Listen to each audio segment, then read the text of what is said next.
सभी जानते हैं कि ये मिथिलांचल का इलाका ये ज्ञानियों की और ऋषियों की धरती रही। विश्वविद्यालय प्रशासन ने भी हमें आश्वस्त किया, जो शिक्षकों की कमी थी वो हम लोग यूनिवर्सिटी सर्विस कमीशन से भी बहाल कर रहे हैं। अतिथि शिक्षक भी नियुक्त हुए हैं, उनसे शिक्षकों की कमी भी दूर हुई है।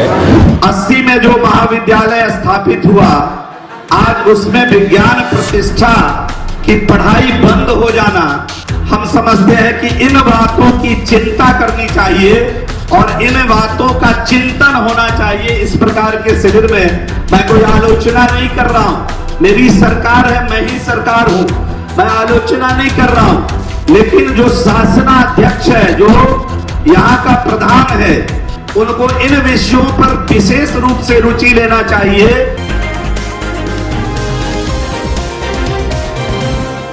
दरभंगा के ललित नारायण मिथिला विश्वविद्यालय दरभंगा के स्वर्ण जयंती समापन समारोह का आयोजन जुबली हॉल में हुआ।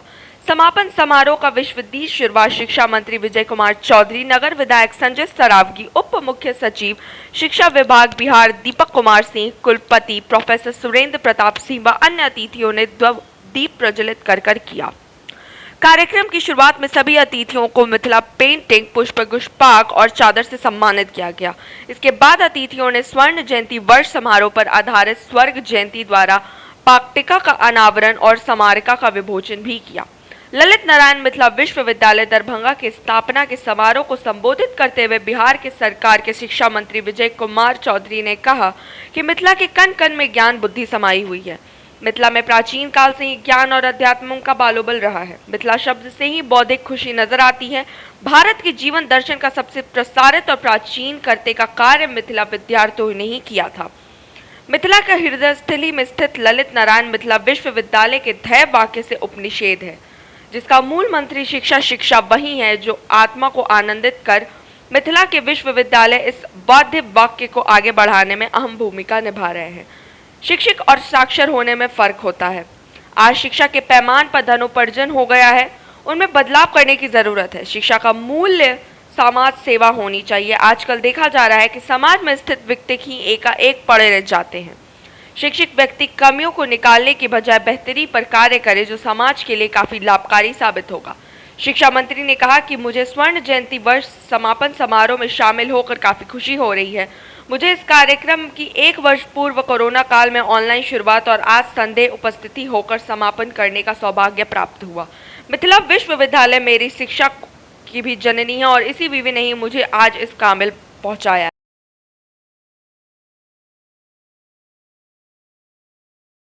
ललित नारायण मिथिला विश्वविद्यालय की स्थापना के 50 वर्ष पूरे होने पर जो यह एक बहुत ही सफल और आकर्षक कार्यक्रम हुआ है, मैं इसके लिए विश्वविद्यालय प्रशासन को बधाई और धन्यवाद देता हूँ।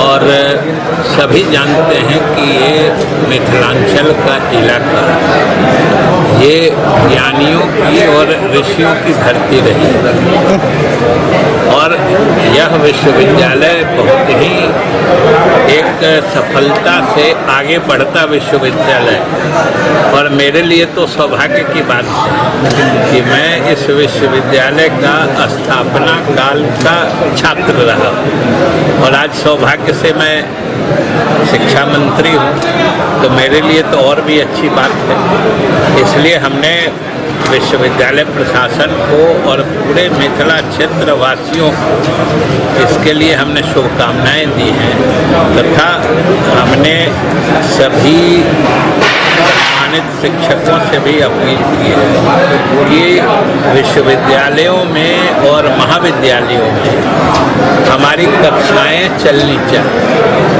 छात्र नियमित रूप से कक्षा में उपस्थित हों, तभी विश्वविद्यालय का माहौल शैक्षणिक होता है और इलाके के बच्चे आगे बढ़ते हैं। और विश्वविद्यालय प्रशासन ने भी हमें आश्वस्त किया, जो शिक्षकों की कमी थी वो हम लोग यूनिवर्सिटी सर्विस कमीशन से भी बहाल कर रहे हैं। अतिथि शिक्षक भी नियुक्त हुए हैं, उनसे शिक्षकों की कमी भी दूर हुई है और अब महाविद्यालयों में और विश्वविद्यालयों में पढ़ाई धीरे धीरे नियमित रूप लेना कि छात्रों का सर्वांगीण विकास ही शिक्षा है।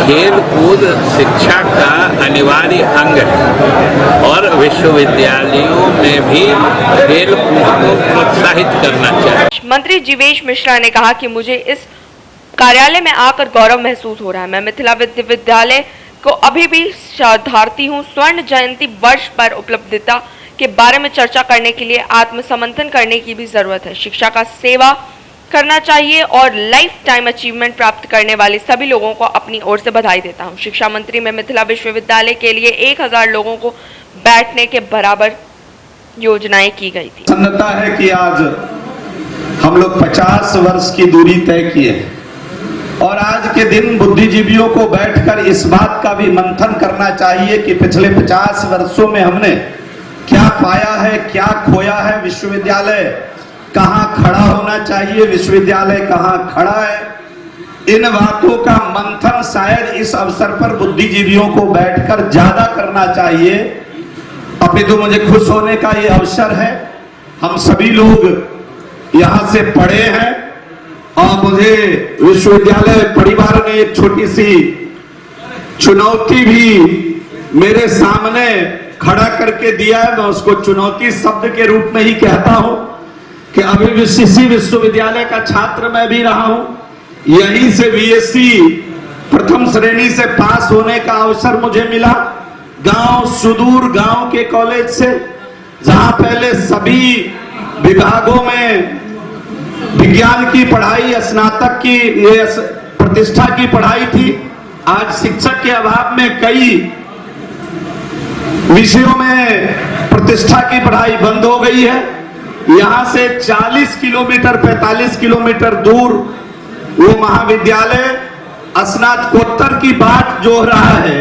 करने के बाद 80 में जो महाविद्यालय स्थापित हुआ, आज उसमें विज्ञान प्रतिष्ठा की पढ़ाई बंद हो जाना, हम समझते हैं कि इन बातों की चिंता करनी चाहिए और इन बातों का चिंतन होना चाहिए। इस प्रकार के शिविर में मैं कोई आलोचना नहीं कर रहा हूं। मेरी सरकार है, मैं ही सरकार हूं, मैं आलोचना नहीं कर रहा हूं। लेकिन जो शासनाध्यक्ष है, जो यहाँ का प्रधान है, उनको इन विषयों पर विशेष रूप से रुचि लेना चाहिए कि गांव का बच्चा, अपने घर से दाल चावल खाकर पढ़ने वाला बच्चा आज विज्ञान में स्नातक नहीं कर रहा है।